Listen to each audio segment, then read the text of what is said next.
मित्रांनो, आज आपण reproduction in lower to higher plants, lower plant पासून ते हायर प्लांट पर्यंत आज आपण रिप्रोडक्शन बघणार आहे. मग लोअर प्लांट्स कुणाला म्हणायचं आणि हायर प्लांट्स कुणाला म्हणायचं? 11th स्टँडर्ड मध्ये आपला एक चॅप्टर झाला होता, ज्या चॅप्टर मध्ये आपण किंगडम प्लांटी, आणि या किंगडम प्लांटी मध्ये आपण काय पाहिलं होतं तर ओव्हरऑल सगळे जे डिव्हिजन्स आहेत किंगडम प्लांटी मधले, म्हणजे त्याचे 2 सब किंगडम पडतात, ज्याला आपण हॅनोरोगॅमी आणि क्रिप्टोगॅमी म्हणतो. ज्या क्रिप्टोगॅमी मध्ये आपण 3 डिव्हिजन बघितल्या होत्या, तुम्हाला आठवत असेल तर बघा, थॅलोफायटा, ब्रायोफायटा, टेरिडोफायटा. आणि हॅनोरोगॅमी मध्ये आपण जिम्नोस्पर्म आणि एंजिओस्पर्म बघितलं होतं. तर लोअर प्लांट म्हणजे काय, तर जे असणारे क्रिप्टोगॅमी मध्ये असणारे जे प्लांट आहेत, ज्यांचं रिप्रोडक्शन जे आहे ते अगदी प्रायमरी लेवलला होत असतं, ते रिप्रोडक्शन बघणार आहे. आणि त्याच्यानंतर सेकंड हायर प्लांट, त्याच्यामध्ये आपण अँजिओस्पर्मिक प्लांट. अँजिओस्पर्मिक प्लांट साठी आपण एक टॉपिक बघितलं होतं, ज्याचं नाव होतं मॉर्फोलॉजी ऑफ फ्लॉवरिंग प्लांट. तोही टॉपिक आपण डिटेल मध्ये बघितला होता. त्या टॉपिक मध्ये प्रत्येक पार्ट्स आपण डिस्कस केलेला होता. तर या एंटायर टॉपिक मध्ये आपल्याला लोअर प्लांट पासून ते हायर प्लांट पर्यंत रिप्रोडक्शन बघायचं. पण अगदी सुरुवातीला आपल्याला काय समजलं पाहिजे तर रिप्रोडक्शनची definition. What is mean by reproduction? So, reproduction is nothing but the formation of gametes. बघा, formation of gametes and to form new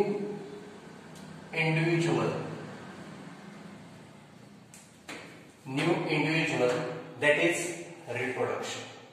And the significance of reproduction to maintain their progeny.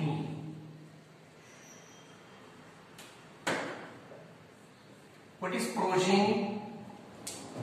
Progeny simple meaning, ज्याला आपण मराठीमध्ये सातत्य टिकवणे असं म्हटलं जातं. कारण कुठल्याही लिव्हिंग ऑर्गॅनिझमचं हे स्पेसिफिक कॅरेक्टरिस्टिक्स आहे. काय तर रिप्रोडक्शन. डझंट मॅटर ते सेक्शुअल आहे किंवा असेक्शुअल. 10th स्टँडर्ड मध्ये तुम्हाला झालं होतं सेक्शुअल रिप्रोडक्शन, असेक्शुअल रिप्रोडक्शन. तशाच प्रकारचं रिप्रोडक्शन आपल्याला प्लांट मधलं बघायचं. त्याच्यानंतरचा आपला जो दुसरा टॉपिक आहे याच्यामध्ये अॅनिमल्सचं रिप्रोडक्शन बघायचं आहे. या चॅप्टर मध्ये आपण प्लांट्स विषयी डिस्कशन करणार आहे. पण प्लांट्स असेल किंवा अॅनिमल असेल, त्यांच्यासाठी रिप्रोडक्शनची डेफिनेशन सेम राहते. Formation of gametes to form new individual or offspring. त्याला ऑफस्प्रिंग सुद्धा म्हटलं जातं, लक्षात ठेवा. ऑफस्प्रिंग, नवीन ऑफस्प्रिंग तयार होणं, त्याला काय म्हटलं जातं तर formation of gametes to form new individual or offspring. So the again significance of reproduction to maintain their progeny. So this is the simple intro of reproduction. ह्याच्यावरती कुठला क्वेश्चन वगैरे काही विचारत नाही. थोडंसं तुमची रिव्हिजन आपण घेतली 10th स्टँडर्ड मध्ये तुम्हाला झाली होतं त्याची, ठीक आहे. त्याच्यानंतर रिप्रोडक्शनचे 2 टाइप्स पडतात. ऍज युजुअल तुम्हाला माहितीच आहे रिप्रोडक्शनचे 2 टाइप्स कोणते असतात. पहिला टाइप असतो तो असेक्शुअल आणि दुसरा टाइप असतो तो सेक्शुअल. असेक्शुअल रिप्रोडक्शन याच्यामध्ये सिंगल पॅरेंट इन्व्हॉल्व असतो. Single parent involve. Okay. And here male and female parents involve. बघा सिंपल किती आहे. त्याच्यामध्ये एक सिंगल पॅरेंट इन्व्हॉल्व असेल तर मेल आणि फिमेल असं काही डिफरन्शिएशन होत नाही. असेक्शुअल मध्ये, सेक्शुअल मध्ये मेल आणि फिमेल हे दोन्ही डिफरन्शिएट होत असतात. आता सिंगल पॅरेंट इन्व्हॉल्व म्हटलं की याच्यामध्ये एक सिंगल गॅमेट फॉर्म होतो. सिंगल, आपण रिप्रोडक्शनची डेफिनेशन बघितले, formation of gametes. So here single gametes are formed. Okay, and produce new individual. एक सिंगल गॅमेट पासून एक नवीन इंडिव्हिज्युअल तयार होत असतो. पण जर आपण सेक्शुअल रिप्रोडक्शन मध्ये बघितलं तर याच्यामध्ये आपल्याला काय बघायला मिळतं तर दोन गॅमेट्स मेल आणि फिमेल, टू गॅमेट्स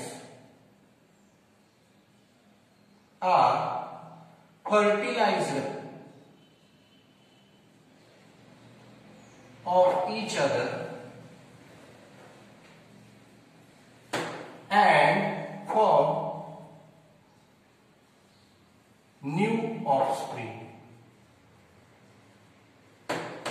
काय होते सेक्शुअल रिप्रोडक्शन मध्ये ज्याच्यामध्ये दोन गॅमेट्स फर्टिलाइज होतात एकमेकांच्या सोबत. दोन गॅमेट्स मध्ये कोणते, एक मेल गॅमेट्स आणि फिमेल गॅमेट्स यांच्यापासून नवीन ऑफस्प्रिंग तयार होतो. मेल प्लस फिमेल यांचं फर्टिलायझेशन होतं आणि एक काय तयार होतो, ऑफस्प्रिंग तयार होतो. ठीक आहे. यांच्यामध्ये असं होत नाही, यांच्यामध्ये एक सिंगल पॅरेंट इन्व्हॉल्व असतो. याच्यामध्ये सिंगल गॅमेट असेल किंवा असंही म्हणू शकतो आपण की याच्यामध्ये सिंगल गॅमेट पासून सुद्धा होतं किंवा डायरेक्ट दोन गॅमेट सुद्धा येतात, पण मेल फिमेल असे नसतात. ठीक आहे. डायरेक्ट त्याचं रिप्रोडक्शन बघायला मिळतं. सो दॅट इज इथं न्यू इंडिव्हिज्युअल किंवा न्यू ऑफस्प्रिंग सुद्धा आपण म्हणू शकतो, कारण तिकडे आपण ऑफस्प्रिंग म्हटलेलं आहे. ठीक आहे. नवीन ऑफस्प्रिंग तयार होत असतो. हे असेक्शुअल आणि सेक्शुअल रिप्रोडक्शनच्या डेफिनेशन मध्ये असणारा पॉइंट आहे. पण याच्यामध्ये जर आपण नेक्स्ट बघितलं तर या असणाऱ्या असेक्शुअल रिप्रोडक्शन मध्ये व्हेरिएशन अजिबात बघायला मिळत नाही. Does not show any variation. अजिबात कुठल्याही प्रकारचं व्हेरिएशन, विविधता याच्यामध्ये बघायला मिळत नाही, कारण एक सिंगल पॅरेंट इन्व्हॉल्व असल्यामुळे याच्यामध्ये कुठल्याही प्रकारच्या रिप्रोडक्शनचा म्हणजे रिप्रोडक्शन मध्ये या असणाऱ्या सेक्शुअल रिप्रोडक्शन मध्ये आपल्याला काय बघायला मिळत नाही, विविधता ज्याला म्हटलं जातं व्हेरिएशन बघायला मिळत नाही. ठीक आहे. पण जर आपण तिकडे बघितलं तर आपल्याला काय बघायला मिळणार आहे, मेल आणि फिमेल गॅमेट्स दोन्ही फर्टिलाइज होत असल्यामुळे यांच्यामध्ये आपल्याला काय बघायला मिळणार आहे, व्हेरिएशन बघायला मिळणार आहे. So it shows variation and also helpful for evolutionary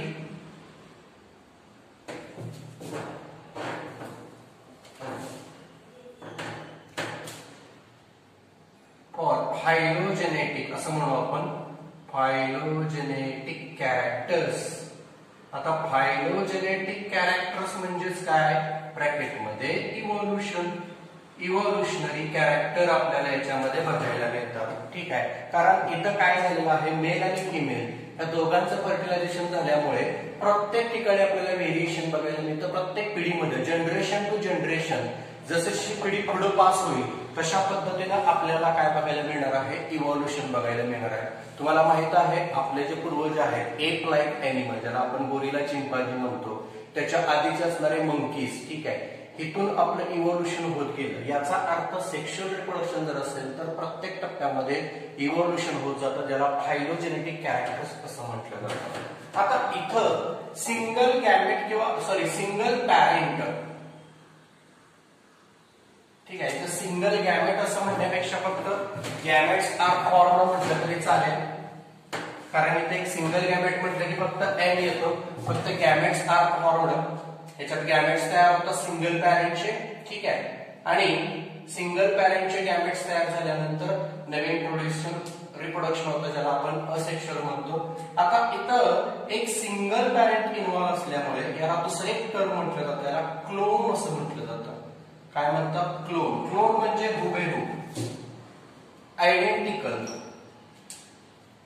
it is identical to parent. ठीक आहे. आयडेंटिकल किंवा आपण त्याला काय म्हणतो, सिमिलर. सेम जसेच्या तसे हे हुबेहूब कोणासारखे बघायला मिळतात, तर या पॅरेंट सारखे. कुठेही अजिबात चेंज बघायला मिळत नाही, कारण एक सिंगल पॅरेंट इन्व्हॉल्व असतो. त्याच्यामुळे याला क्लोन सुद्धा म्हटलं जातं. What is clone? Clone is identical similar to parents. Single parent involved, that is why single identical characters are shown here. Asexual reproduction. But sexual reproduction मध्ये असं होत नाही. Sexual reproduction मध्ये dissimilar character बघायला मिळतात सगळ्या प्रकारचे. Dissimilar characters are seen by sexual reproduction. ठीक आहे. सेक्शुअल रिप्रोडक्शन मध्ये आपल्याला डिसिमिलर कॅरेक्टर्स बघायला मिळतात कारण तिथं मेल आणि फिमेल हे दोन पॅरेंट इन्व्हॉल्व असतात. त्याच्यामध्ये सिंगलच पॅरेंट इन्व्हॉल्व आहे, त्याच्यामुळे इथं कुठलेही डिसिमिलर कॅरेक्टर्स बघायला मिळत नाही. डिसिमिलर कॅरेक्टर बघायला मिळतात म्हणूनच इथं काय होतं, या ठिकाणी आपल्याला व्हेरिएशन बघायला मिळतं. आणि इथं सतत डिसिमिलर कॅरेक्टर होत असल्यामुळे इथं काय बघायला मिळतं, म्युटेशन.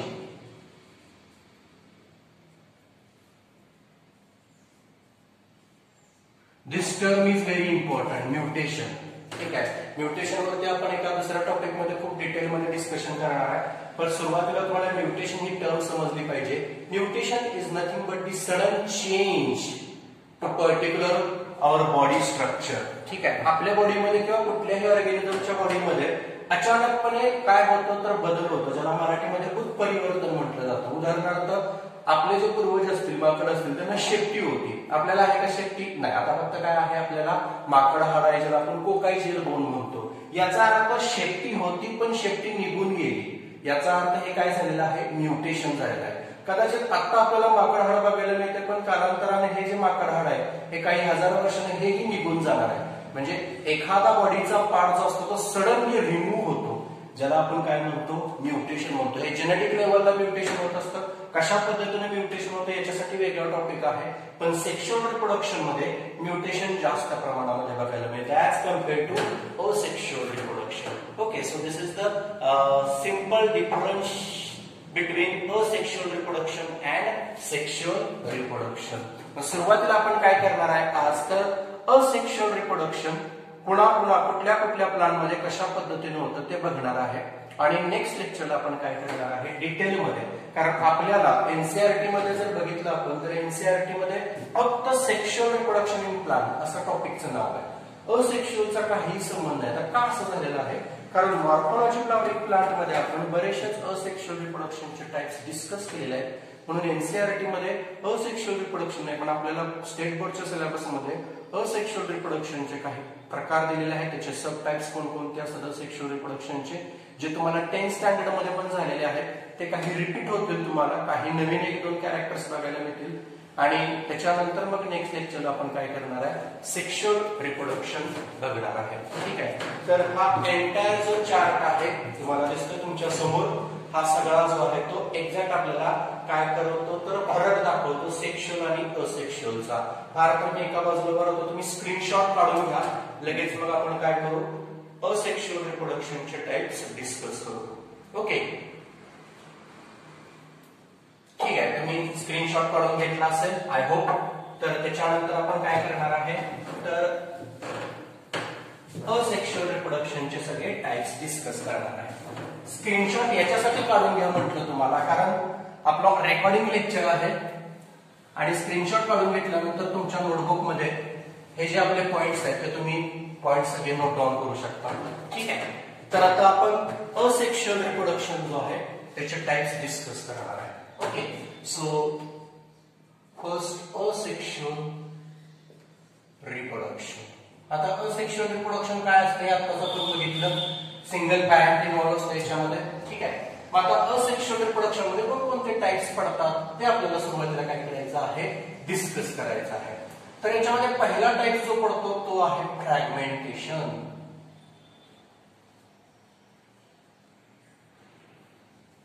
असेक्शुअल रिप्रोडक्शनचा पहिला टाइप आहे फ्रॅगमेंटेशन. आता याच्यामध्ये एक्झाम्पल जर बघायचं झालं तर example spirogyra.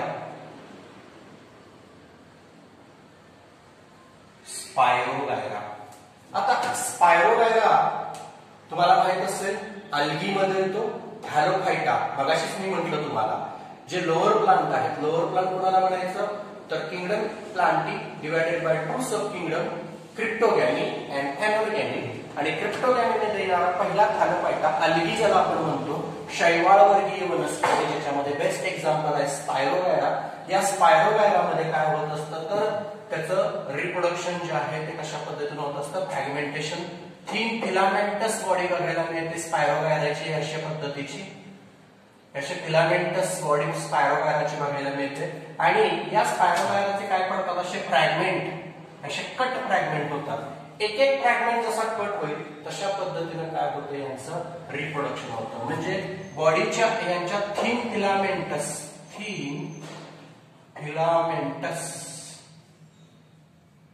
Body and to break down their body part. Okay, break down their body part, or also it is also called as the fragmentation. Fragment पडतात, खंडीभवन मराठीमध्ये ज्याला म्हटलं जातं. एक एक पार्ट असा फ्रॅगमेंट होत गेला की नवीन ऑर्गॅनिझम तयार होतो. म्हणजे याच्यामध्ये एक सिंगल पॅरेंटिनॉल आहे, एका एका असणाऱ्या फ्रॅगमेंटचे तुकडे पडत गेल्यानंतर नवीन, आता इथून एक पहिला फ्रॅगमेंट पडला तर हे नवीन ऑर्गॅनिझम, हा नवीन, म्हणजे याचा रिप्रोडक्शन रेट कसा असणार आहे, हाय रिप्रोडक्शन रेट, ऑल्सो हाय रिप्रोडक्शन रेट. ठीक आहे. त्याच्यानंतर दुसरा जो आपला टाइप आहे रिप्रोडक्शनचा, छोटे छोटेच टाइप आहे. ठीक आहे. दुसरा टाइप आहे बडिंग. तसं बघितलं तर आता बडिंग हा टाइप आहे तो कुठल्या प्लांट मध्ये जास्त करून बघायला मिळत नाही. हा प्लांट लाईक असणाऱ्या फंजाई मध्ये बघायला मिळतो. एक्झाम्पल ईस्ट, आपल्याला माहित आहे ईस्ट पासून काय तयार होतं, अल्कोहोल तयार होतं. ईस्ट हा फंजाई किंगडम मध्ये बघायला मिळतो, पण प्लांट्स लाईक स्ट्रक्चर आहेत म्हणून ईस्ट मध्ये बडिंग होत असतं. साधं सिंपल आहे, ईस्ट मध्ये कशा पद्धतीने बडिंग होणार आहे बघा. हे ईस्टचं स्ट्रक्चर मायक्रोस्कोपिक स्ट्रक्चर असतं ईस्टचं, आणि यांच्यामधून एक हा पॅरेंट बर्ड असतो, parent, this is parent bird, आणि हा इथं तयार होणार होतो डॉटर बर्ड. बघा हा पॅरेंट बर्ड आहे, हा डॉटर बर्ड आहे. हा मॅच्युअर झाला की हा परत पॅरेंट होणार आणि याच्या पुढचा होणारा तो डॉटर होणार. म्हणजे अशा पद्धतीनं यांचं रिप्रोडक्शन आहे ते बर्ड फॉर्मेशन होतं. यांच्यामध्ये कसलं फॉर्मेशन होतं, बर्ड फॉर्मेशन. ठीक आहे. आणि बर्ड फॉर्मेशन मध्ये एक एक करत एक पॅरेंट बर्ड, नंतर एक डॉटर बर्ड, त्याच्यानंतर हा डॉटर बर्ड मॅच्युअर होतो. हा मॅच्युअर झाल्यानंतर परत हा पॅरेंट झाला की पुढचा डॉटर होतो. अशा पद्धतीनं यांचं रिप्रोडक्शन होत असतं बडिंग फॉर्मेशन. याचाही रिप्रोडक्शनचा रेट आहे तो कसा असतो, एकदम हाय असतो, हाय रिप्रोडक्शन रेट, हाय रिप्रोडक्शन रेट यांचाही बघायला मिळतं. बघा फ्रॅगमेंटेशन, बडिंग. ठीक आहे. त्याच्यानंतर अजून बरेचसे टाइप आहेत. कोणते कोणते जे अमिबा पॅरामोशियम मध्ये बघायला मिळतात, कोणते असतील बघा. आता हे बारीक छोटे छोटे आहेत, ते ऑलरेडी तुम्ही डिस्कस केलेले आहे. बायनरी फिशन 10th स्टँडर्डला झालेलं तुम्हाला द्विविभाजन ज्याला म्हटलं जातं. Example amoeba. अमिबामध्ये तुम्ही पाहिलं असेल की अमिबाचा हा इरेग्युलर शेप जो असतो, ठीक आहे, ह्याचं काय होतं, बायनरी फिशन होतं. बायनरी फिशन म्हणजे काय होतं, एका अमिबापासून किती अमिबा तयार होतात, 2 अमिबा तयार होतात. ठीक आहे. ह्याला बायनरी फिशन असं म्हटलं जातं. एका अमिबापासून 2, बाय म्हणजे 2, बायनरी फिशन. ठीक आहे. आता अमिबा हे प्लांट नाही, पण तरी सुद्धा आपल्याला असेक्शुअल रिप्रोडक्शनचे सगळे टाइप्स बघायचे म्हणून आपण बघतोय. त्याच्यानंतर चौथा टाइप असेल तर मल्टिपल फिशन. मल्टिपल फिशन हे सुद्धा आपल्याला मल्टिपल फिशन गुणामध्ये बघायला मिळतं. Again same example amoeba. मग कधी मल्टिपल फिशन करणार आणि कधी बायनरी फिशन करणार, तर फेवरेबल कंडिशन असेल. बघा लक्षात ठेवा, फेवरेबल कंडिशन. कसली favourable condition, favourable environmental condition. बाबा त्याला खायला वगैरे व्यवस्थित असेल त्यावेळेला तो काय करणार आहे, काय करणार आहे तर बायनरी फिशन करणार आहे आणि मल्टिपल फिशन कधी करणार आहे अनफेवरेबल कंडिशन जेव्हा बघायला मिळणार आहे environmental condition unfavourable environmental condition म्हणजे प्रतिकूल परिस्थिती जेव्हा असेल त्याला फूड वगैरे खायला नसेल तेव्हा तो स्वतःभोवती काय तयार करतो असा सिस्ट तयार करतो दाखवीला तुम्हाला फिगर झाली बघा असा सिस्ट तयार करतो स्वतःभोवती एक आवरण तयार करतो ज्याला सिस्ट असं म्हटलं जातं ठीक आहे आणि मग आतमध्ये छोटे छोटे काय तयार होतात हे असे डॉटर अमिबा तयार होतात ठीक आहे भरपूर डॉटर अमिबा तयार होतात आणि एकदा का फेवरेबल अनफेवरेबल कंडिशन काही सतत राहत नाही फेवरेबल कंडिशन आली की हे सिस्ट वॉल जे आहे ते सिस्ट वॉल ब्रेक होतं बस्ट होतं फुटतं आणि याच्यातून सगळे डॉटर अमिबा काय होतात बाहेर पडतात ह्याला म्हटलं जातं मल्टिपल फिशन डॉटर अमिबा ठीक आहे फेवरेबल कंडिशन आली की हे सिस्ट ब्रेकडाऊन होतं आणि याच्यातून डॉटर अमिबा काय होतात बाहेर पडतात ठीक आहे हे fragmentation budding binary fission multiple fission ठीक आहे याच्या व्यतिरिक्त अजूनही बरेचसे टाइप आहेत ठीक आहे हे आपण बघू त्याच्यामध्ये पुढचा टाइप आहे स्पोर फॉर्मेशन आता हे सुद्धा काही फंजाईमध्ये बघायला मिळतं ज्याला आपण बुरशी म्हणतो म्युकर यांच्यामध्येही स्पोर फॉर्मेशन बघायला मिळतं पण आपण जर प्लांटचं एक्झाम्पल घेतलं तर क्लॅमिडोमोनास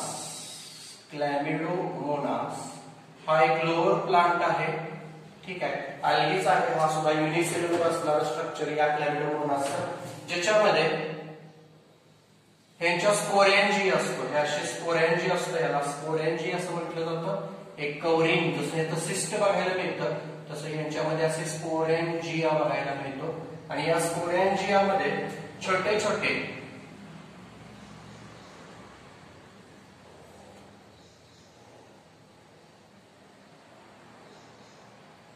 झूस्पोर ज्याला म्हटलं जातं झूस्पोर छोटे छोटे झूस्पोर आता याला झूस्पोर का म्हणायचं झू म्हणजे अॅनिमल आणि हे जे झूस्पोर असतात हे मोटाईल असतात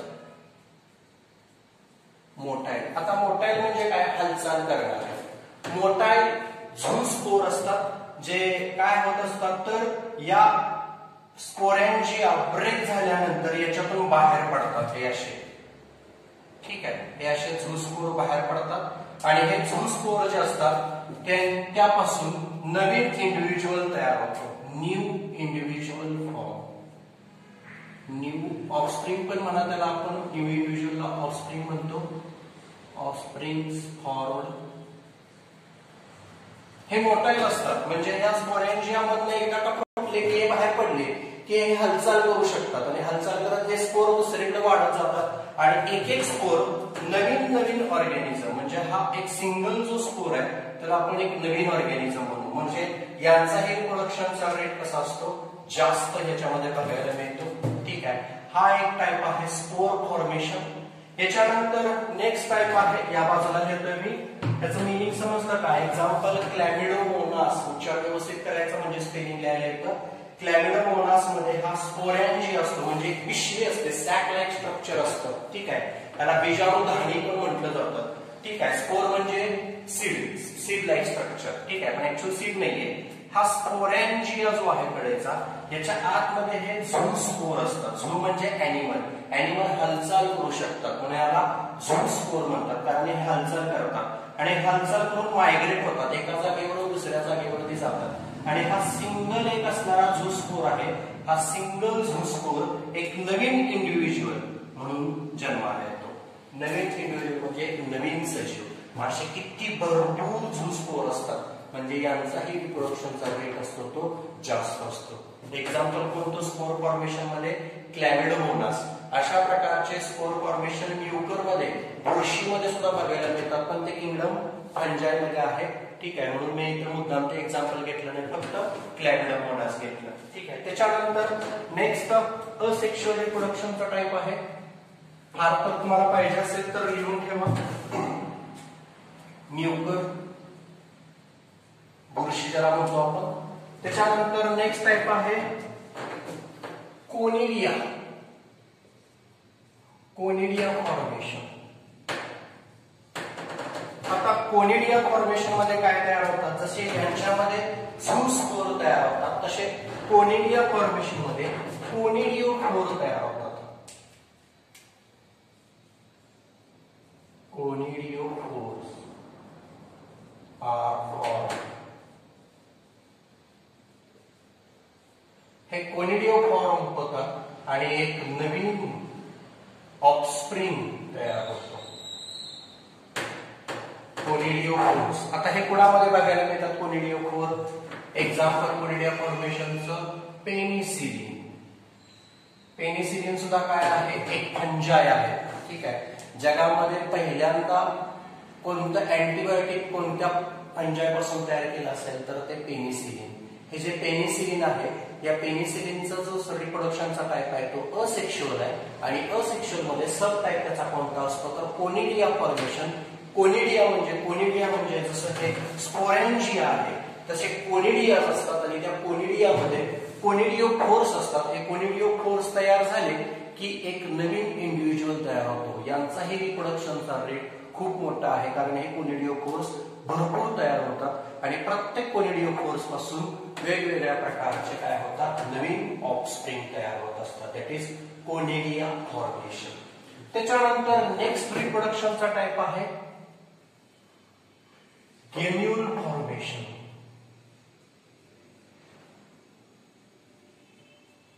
कोणता टाईप आहे, गेम्यूल.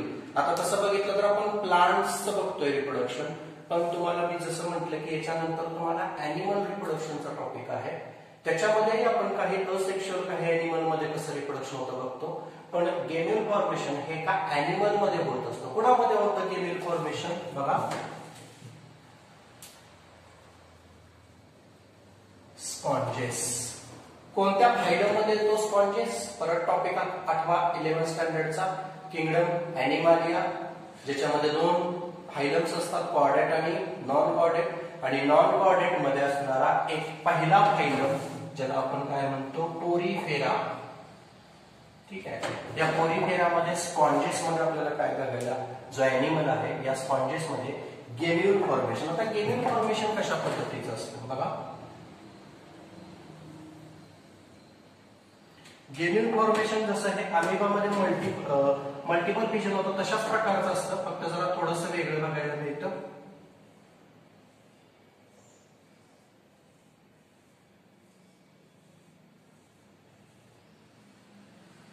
ह्याच्यामध्ये आतमध्ये सगळे जे स्पॉन्जिन फायबर्स आहेत, हे स्पॉन्जिन फायबर प्रोटेक्टिव्ह नेचर मध्ये आत जमा झालेले असतात. हे सगळ्या प्रकारचे असे स्पॉन्जिन फायबर आतमध्ये असतात. Spongin fibre. आणि या स्पॉन्जिन फायबरचं आतमध्ये डिवायडेशन होत असतं, म्हणजे भरपूर स्पॉन्जेस तयार होतात आणि बाहेरून यांना प्रोटेक्शन मिळतं. कशाचं? तर हे जे स्पिक्युल्स असतात, कॅल्शियम कार्बोनेट आणि सिलिकाचं जे कंपोजिशन आहे, हार्ड असणारे असे स्पिक्युल्स, काट्यासारखे असणारे असे काटेरी असणारे स्पिक्युल्स या असणाऱ्या स्पॉन्जिन फायबरच्या कडेने आपल्याला बघायला मिळतात. अशा प्रकारे हे वेगवेगळ्या प्रकारचे स्पिक्युल्स असतात. मोनॅक्झोन स्पिक्युल असेल, मोनॅक्झोन म्हणजे एक सिंगल पॉइंटेड एंड असेल तर त्याला मोनॅक्झोन. एवढ्या डिटेल मध्ये काही बघायची आवश्यकता नाहीये, पण नीट साठी जर आपण स्टडी करत असेल तर लक्षात ठेवा, एक सिंगल एंड असेल तर त्याला मोनॅक्झोन म्हणतात. कधी कधी काय असं होतं, फिगर आता इथं दाखवतो बघा तुम्हाला, कधी कधी 2 एंड बघायला मिळतात, असे 2 एंड, तर त्याला तुम्ही काय म्हणणार, डायॲक्झॉन. बघा फार तर मी इथं फिगर मध्ये दाखवतो, मोनॅक्झॉन स्पिक्यूल. ह्याला तुम्ही काय म्हणणार, डायॲक्झॉन स्पिक्यूल्स.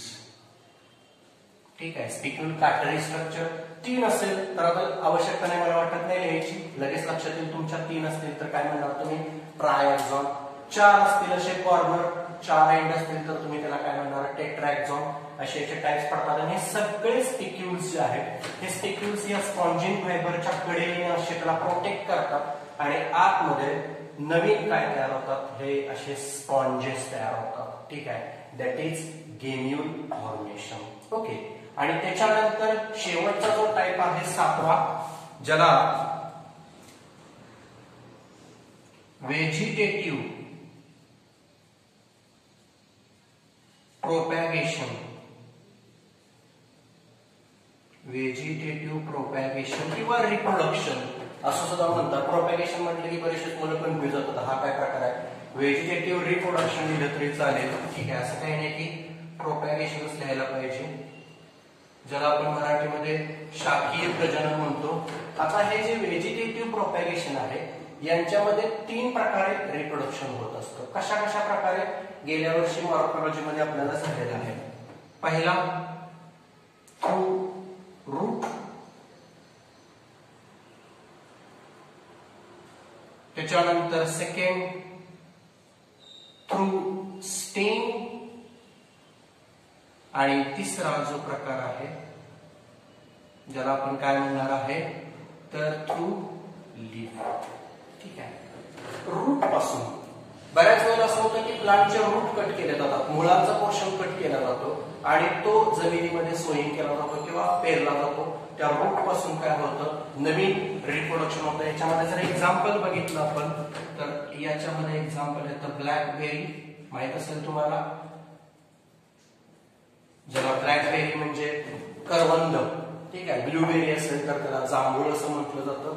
जे रानमाळाचे अशा प्रकारचे जे बोर प्रकारातले येतात, काळ्या रंगाचे असतील तर ब्लॅकबेरी, ब्ल्यू रंगाचे असेल तर जांभूळ आपण ज्याला म्हटलं जातं. त्यांचे रूटचे जे सेक्शन असतात त्या रूटच्या सेक्शन पासून नवीन पुन्हा त्याचा रूट जर जसा तसा राहिला तर तिथून पुन्हा नवीन रिप्रोडक्शन होतं.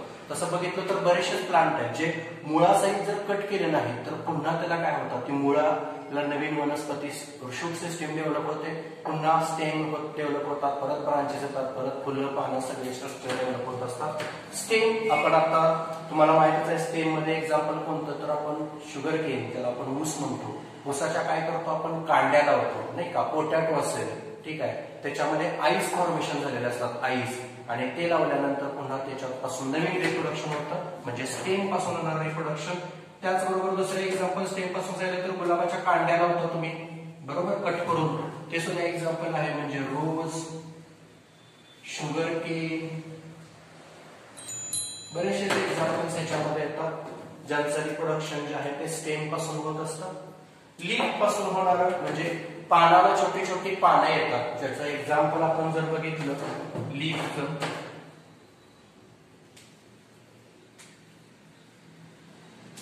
ब्रायोफायलम ज्याला म्हटलं जातं किंवा सॅन्सिवेरिया.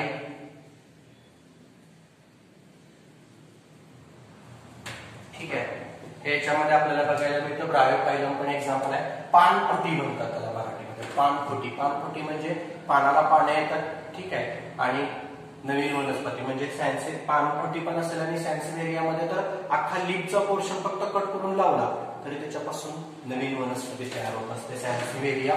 ठीक आहे, हे व्हेजिटेटिव्ह प्रोपॅगेशन मध्ये येतात 3 types, through the root, stem आणि लीफ. हे टोटल 7 प्रकार आहेत असेक्शुअल रिप्रोडक्शनचे, नॅचरल असणारे. बरं का, नॅचरल. मी नॅचरल हा शब्द का वापरतोय, कारण याच्यानंतर आपण आर्टिफिशियल रिप्रोडक्शन बघणार आहे, जे ह्युमन बिंग्स करतो. ह्युमन बिंगच्या मार्फत काय होत असतं, अशा प्रकारचं आपण आर्टिफिशियल रिप्रोडक्शन कसं करू शकतो याचा टाइप आपण बघणार आहे. त्याच्यात 3 टाइप्स बघायला मिळतात आर्टिफिशियल रिप्रोडक्शनचे. ते कोणते असतात ते बघणार आहे. पण त्याच्या आधी तुम्ही काय बघा, तर ह्याच्यामध्ये हे जे सगळे असेक्शुअल रिप्रोडक्शनचे 7 टाइप्स आहेत, हे 7 टाइप्स तुम्ही तुमच्या नोटबुक मध्ये नोट डाऊन करून घ्यायचे. मी एका बाजूला उभा राहतो, पटकन 1-2 सेकंदामध्ये तुम्ही स्क्रीनशॉट मारून घ्यायचा.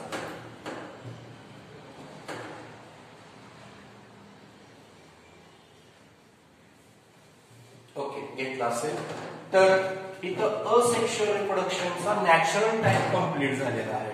आता नॅचरल टाइप कंप्लीट झाल्यानंतर नेक्स्ट जो आपला टाइप येणार आहे तो असणार आहे आर्टिफिशियल रिप्रोडक्शन. म्हणजे तुम्ही ह्युमन बिंग्स करतात तशा प्रकारचं रिप्रोडक्शन आर्टिफिशियल.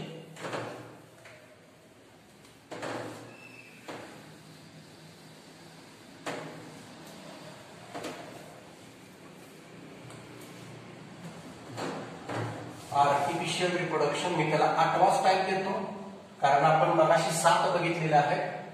Artificial reproduction. आता आर्टिफिशियल रिप्रोडक्शन मध्ये परत 3 टाइप्स बघायला मिळतात आपल्याला. पहिला टाइप आहे तो कटिंग. मगाशी जसं आपण बघितलं स्टेम कट केल्यानंतर नवीन वनस्पती तयार होते. म्हणजे कोणत्याही प्लांटचे स्टेमचे कट पोर्शन करायचे. गुलाबाची कांडी असेल, शुगर केन आपण स्वतःच करतो ना, ते कट करतो आणि काय करतो जमिनीमध्ये लावतो. That is cutting technique artificial. ठीक आहे. म्हणजे कटिंग मध्ये परत एक्झाम्पल तेच रिपीट होणार. कोणते? रोज, शुगर केन, ठीक आहे, पोटॅटो. पोटॅटो राहू दे, हे 2 एक्झाम्पल कॉम्प्रोज झाले. कटिंग टेक्निक लक्षात आलं. कट करतो एखादा स्टेमचा पोर्शन आणि कट करून, किंवा आपण काय करतो एंटायर काय करतो वनस्पती ज्याला रोपट म्हणतो आपण, छोटं तरू म्हणतो. तरू कांद्याचा तरू असेल किंवा लसणाचा तरू असेल, हे तरू काय करतो आपण मुळासहित उपटतो आणि तरू असं लावतो जमिनीमध्ये. नवीन वनस्पती तयार होते. सॉरी, तर ह्याला कटिंग टेक्निक असं म्हटलं जातं. ठीक आहे. त्याच्यानंतर दुसरी टेक्निक आहे ग्राफ्टिंग. ग्राफ्टिंग टेक्निक म्हणजे काय? तर कलमी पद्धत. तुम्ही कलमी आंबा ऐकला असेल. कलम केली जाणारी प्रोसेस. याच्यामध्ये काय केलं जातं?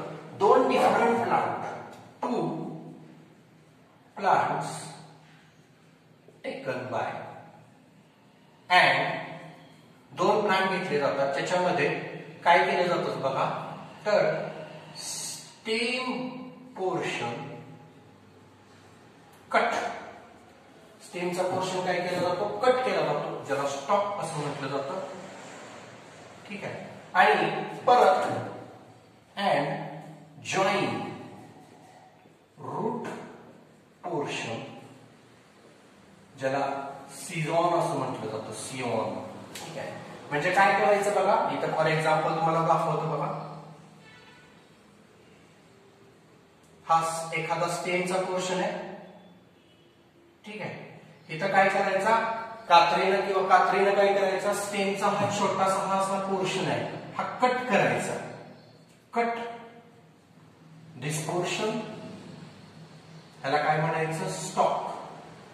काय म्हटलं जातं? स्टॉक. हा पोर्शन कट करायचा आणि काय करायचं या ठिकाणी? रूटचा पोर्शन,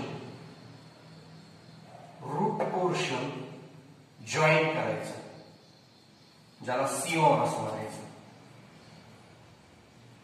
सीओन कट केला आणि परत रिजॉईन केला आणि परत तो दोऱ्यानं बांधायचा. कलमी पद्धत बऱ्याच जणांनी बघितली असेल. दोऱ्याने काय केला जातो? असा बांधला जातो, त्याला स्टॉक अँड सीओन प्रोसेस म्हटलं जातं. म्हणजे एखादा स्टेमचा पोर्शन असतो तो कट करायचा, तिथं रूटचा पोर्शन जो असेल तो रूटचा पोर्शन काय करायचा? जॉईन करायचा. आणि मग इथं 2 प्लांटचं एकत्रीकरण होऊन, म्हणजे 2 वेगवेगळे प्लांट नाही, एकाच जातीमधले. म्हणजे फॉर एक्झाम्पल 2 आंब्याच्या वेगवेगळ्या जाती असतील, तर 2 वेगवेगळ्या जातीचे आंबे काय करायचे? एकत्र घ्यायचे. या पद्धतीने ते एकत्र त्याची कलम प्रोसेस करायची आणि नवीन वनस्पती तयार करायची. त्याला ग्राफ्टिंग टेक्निक म्हटलं जातं. मराठीमध्ये ग्राफ्टिंग म्हणजे काय? तर कलमी पद्धत. लगेच तुमच्या लक्षात येईल कलमी पद्धत म्हणजे काय असतं. 2 वेगवेगळ्या प्लांटचं काय करायचं? एकत्र जॉईन करायचे. एक पोर्शन कट करून दुसरा पोर्शन त्याच्यामध्ये ऍड करून दोऱ्यानं रॅप करायचा आणि तो लावायचा. स्टेमचा पोर्शन पाहायचा काय येतो? नवीन वनस्पती. That is grafting technique. आणि शेवटची जी टेक्निक आहे त्याच्याविषयी आपल्याला एक वेगळा बायोटेक्नॉलॉजीचा टॉपिक आहे, त्याच्यामध्ये आपण डिटेलमध्ये बघणार आहे tissue culture. Tissue culture short मध्ये टिश्यू कल्चर काय असतं लक्षात घ्या. ज्याच्यामध्ये सगळ्यात महत्वाचं म्हणजे कोणता टिश्यू वापरला जातो. एक छोटासा प्लांटचा टिश्यू काढला जातो आणि त्या प्लांटच्या टिश्यू पासून आहे अशी नवीन वनस्पती तयार केली जाते. पण मोस्टली कोणता टिश्यू वापरला जातो? तर मेरिस्टिमॅटिक टिश्यू. 11वीला तुम्हाला टिश्यूचा टाईप झालेले आहेत प्लांट टिश्यूचे. एक मेरिस्टिमॅटिक टिश्यू असतो आणि दुसरा परमनंट टिश्यू असतो. मेरिस्टिमॅटिक टिश्यू पासूनच परमनंट टिश्यू तयार होतात, डिफरन्शिएट होत असतात. कारण मेरिस्टिमॅटिक टिश्यू ह्यांचं डिव्हिजन रेट खूप फास्ट असतो. म्हणून टिश्यू कल्चरमध्ये प्लांटचा मेरिस्टिमॅटिक टिश्यू पोर्शन घेतला जातो. फॉर एक्झाम्पल आता मी तुम्हाला इथे दाखवतो फिगरमध्ये कसं केलं जातं. तर इथं टेस्ट ट्यूब फॉर एक्झाम्पल घेतलेले असं इमॅजिन करा. टेस्ट ट्यूब मध्ये कल्चर मीडिया घेतला जातो, कल्चर मीडिया. आता हा कल्चर मीडिया कशासाठी वापरायचा, तर वनस्पतींना ऍज अ फूड म्हणून आपण जो टिश्यू घेणार आहे, हा टिश्यू इथं ठेवून द्यायचा. हा टिश्यू ठेवला इथं, ज्याला हा टिश्यू सेक्शन आहे. छोटासा टिश्यूचा पीस जो आहे, तो पीस या कल्चर मीडियावरती काय होतो, ग्रो होतो. म्हणजे कल्चर मीडिया कशासाठी आहे, फॉर न्यूट्रिएंट मीडियम, त्यांना खायला अन्न म्हणून. शेवटी काय आहे की ह्या टिश्यूला जर वाढवायचं असेल तर त्यांना कल्चर मीडिया दिला पाहिजे, ज्याच्यामुळे त्यांची वाढ होणार आहे. न्यूट्रिएंट मीडियम, ठीक आहे. Culture media is nutrient medium, ठीक आहे. आणि मग याची वाढ होत असते, ग्रोथ होत असते, लक्षात घ्या. आणि ग्रोथ झाल्यानंतर मग नवीन वनस्पती म्हणजे हा टिश्यू ग्रोथ होतो. इथं रूट सिस्टीम डेव्हलप होते आणि वरती स्टेम शूट सिस्टीम डेव्हलप होत असते. कशा पद्धतीने होतं याचं सगळं डिस्कशन आपल्याला कुठे आहे, बायोटेक्नॉलॉजीचं टॉपिक आहे. तिथं एंटायर आपण टिश्यू कल्चर टेक्निक बघणार आहे. तिथं आपण डिटेलमध्ये याचं डिस्कशन कशा पद्धतीनं, आणि सगळ्यात मोस्ट इम्पॉर्टंट वरती काय करायला लागतं, कॉटन प्लग घालावा लागतो. कारण हे सगळी कंडिशन आहे टिश्यू कल्चर ही बायोटेक्नॉलॉजीच्या लॅबमध्ये होत असते, जिथं पूर्ण असेप्टिक कंडिशन मेंटेन ठेवणं गरजेचं आहे. कारण हवेतून कुठल्याही प्रकारचे बॅक्टेरिया या टिश्यूवरती आले नाहीत पाहिजे, नाहीतर मग ते कंटॅमिनेटेड होणार, दूषित होणार, त्याची व्यवस्थित वाढ होणार नाही, ते डॅमेज होणार आहे प्लांट. कारण हे आपण आर्टिफिशियली लॅबमध्ये करतोय, ठीक आहे. टिश्यू पासून नवीन पूर्णपणे ऑर्गॅनिझम तयार करतोय एका टिश्यू पासून, दॅट इज टिश्यू कल्चर. आजकाल ऍडव्हान्स कोणती टिश्यू जास्त वापर केला जातो, तर ऍडव्हान्स टेक्निक मध्ये सगळ्यात जास्त वापर जो केला जातो त्याचं नाव आहे काय, तर मायक्रो प्रोपॅगेशन. मायक्रो प्रोपॅगेशन, या मायक्रो प्रोपॅगेशन टेक्निक मध्ये सगळ्यात जास्त टिश्यू कल्चर टेक्निक मध्ये आपण मायक्रो प्रोपॅगेशन जास्त यूज केले जाते. आता हे मायक्रो प्रोपॅगेशन काय आहे, मायक्रो इंजेक्शन काय आहे, हे सगळे प्रकार टिश्यू कल्चर टेक्निक मध्ये येतात. प्लांट टिश्यू कल्चर जे आपल्याला बायोटेक्नॉलॉजी टॉपिक मध्ये डिटेलमध्ये बघायचं, त्याच्यामुळे या टॉपिक मध्ये आपल्याला फारसं याचं डिटेल एक्सप्लेनेशन दिलं नाही. तरी सुद्धा तुम्हाला मी सांगितलं की बायोटेक्नॉलॉजिकल लॅबमध्ये कशा पद्धतीने टिश्यू ग्रो होत असतो, ज्याच्यासाठी कल्चर मीडिया प्रोव्हाइड केला जातो, ज्याला न्यूट्रिएंट मीडियम सुद्धा म्हटलं जातं. कल्चर मीडियमला दुसरं नाव काय आहे, न्यूट्रिएंट मीडियम. कशासाठी हे न्यूट्रिएंट मीडियम वापरलं जातं, फॉर टिश्यू ग्रोथ. टिश्यूची काय होण्यासाठी, ग्रोथ होण्यासाठी काय केला जातो, या ठिकाणी या कल्चर किंवा न्यूट्रिएंट मीडियमचा वापर केला जातो, ठीक आहे.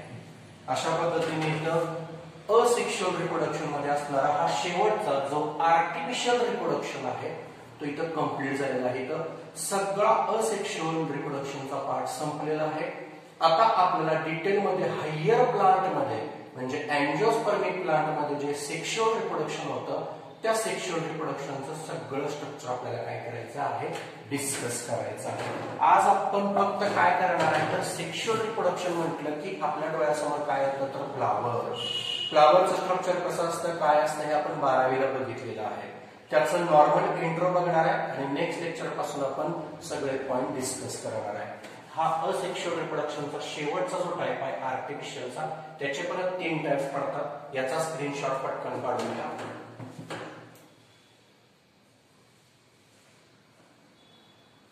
ओके, ठीक आहे. आता आपण सेक्शुअल रिप्रोडक्शन कशा पद्धतीनं आहे किंवा सेक्शुअल रिप्रोडक्शन मध्ये सगळ्यात मोस्ट इम्पॉर्टंट पार्ट कोणता असतो, आज फक्त आपण इंट्रो बघणार आहे, लक्षात घ्या. सेक्शुअल रिप्रोडक्शन हायर प्लांट मध्ये बघायला मिळतं, अँजिओस्पर्मिक, ज्याच्यामध्ये मेन ऑर्गन जो असतो सेक्शुअल रिप्रोडक्शनचा सगळ्यांना माहित आहे, काय म्हणतात त्याला, फ्लावर, नाही का. मागच्या वर्षी आपण टिपिकल फ्लावर पाहिलं होतं आणि टिपिकल फ्लावर मध्ये सगळे पार्ट्स फ्लावरचे बघितले होते. कोणकोणते पार्ट्स असतात आठवत आहे, सगळ्यांना आठवत असणार आहे, सांगा. पहिला पार्ट्स कोणता असणार आहे, ऑब्विसली अँड्रोशियम, ज्याला मराठीमध्ये दुसरं नाव काय आहे, सॉरी, स्टॅमिन, ठीक आहे. या अँड्रोशियमचे परत 3 टाइप्स पडतात. कोणते कोणते, इथं फार तर फिगर दाखवतो बघा. अँड्रोशियमची ही हा अँथर हा फिलामेंट आणि हा इथे कनेक्ट होतो त्याला कनेक्टिव्ह. असे 3 पार्ट बघायला मिळतात अँड्रोशियमचे. दुसरा टाइप आहे त्याचं नाव आहे काय आठवतंय? गायनोशियम. जरा दुसरं नाव काय? कार्पेल किंवा काय म्हटलं जातं? पिस्टील. याची नाव आहे त्याची. गायनोशियम. गायनोशियम म्हटलं की आपल्या पटकन लक्षात येतं पहिला ओव्हरी, इकडे स्टाईल आणि हा असणारा स्टिग्माचा पोर्शन. म्हणजे काय आला पहिल्यांदा? हा स्टिग्मा, स्टाईल आणि ओव्हरी. मग हे जे 2 पार्ट्स आहेत याला आपण काय म्हणतो? Main floral parts. मेन असणार आहे एक मेल रिप्रोडक्टिव्हचा आणि एक फिमेल रिप्रोडक्टिव्हचा. हा कोणता असतो? Male reproductive. आपण म्हटलं होतं ना मगाशी सेक्शुअल रिप्रोडक्शन म्हटलं की 2 आले, एक मेल आणि एक फिमेल. ठीक आहे. हा मेल रिप्रोडक्टिव्ह सिस्टीमचा पार्ट झाला. गायनोशियम म्हटलं की फिमेल. गायनो म्हटलं की फिमेल. गायनेकोलॉजिस्ट म्हणतो ना आपण, स्त्री रोग तज्ञ. Female reproductive system. ठीक आहे. हे मेन फ्लोरल पार्ट्स आहेत. आणि याला मदत करणारे दुसरे 2 असतात, त्यांची नावं तुम्हाला माहित आहेत. कॅलिक्स. कोणता? कॅलिक्स. ज्याला आपण काय म्हणतो? सिपल.